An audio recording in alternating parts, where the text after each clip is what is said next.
సర్వకృపానిధివైన మా తండ్రి, నువ్వు చేసిన ఉపకారంలో దేనిని మరవద్దని దావీదు చెప్పాడు. రాజు అయ్యానని ఇన్సల్ట్ అనుకోలేదయ్యా.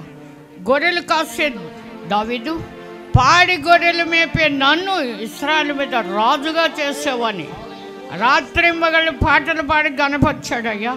నా కుమారుడి దగ్గర ప్రతిష్ఠించుకున్నానయ్యా నీ సేవ కొరకు.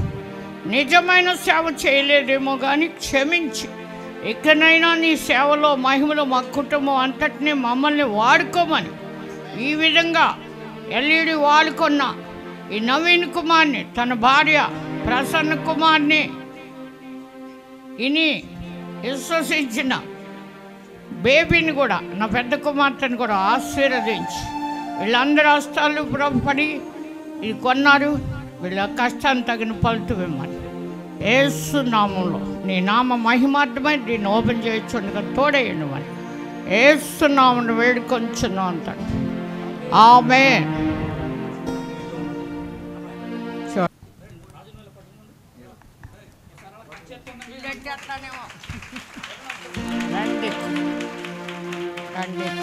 తండ్రి కుమార పరిశుద్ధాత్మ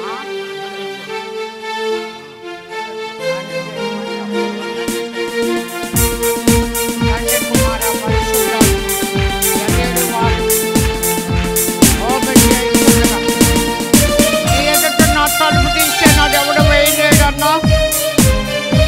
యూదులు కాక యూదులు మన అబద్ధమాడు సాతాను సమాజం వారిని అర్థించుకో వస్తారన్నా.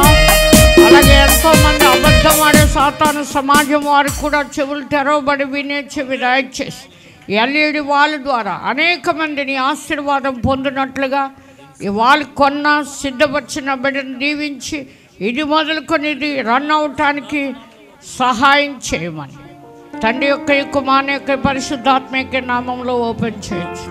ఆమేన్.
ఇద్దరు మనవలు రవికుమార్ని ప్రేమించి జీవన్ని రాజకుమార్ని జీవన్ని ఇచ్చాడు.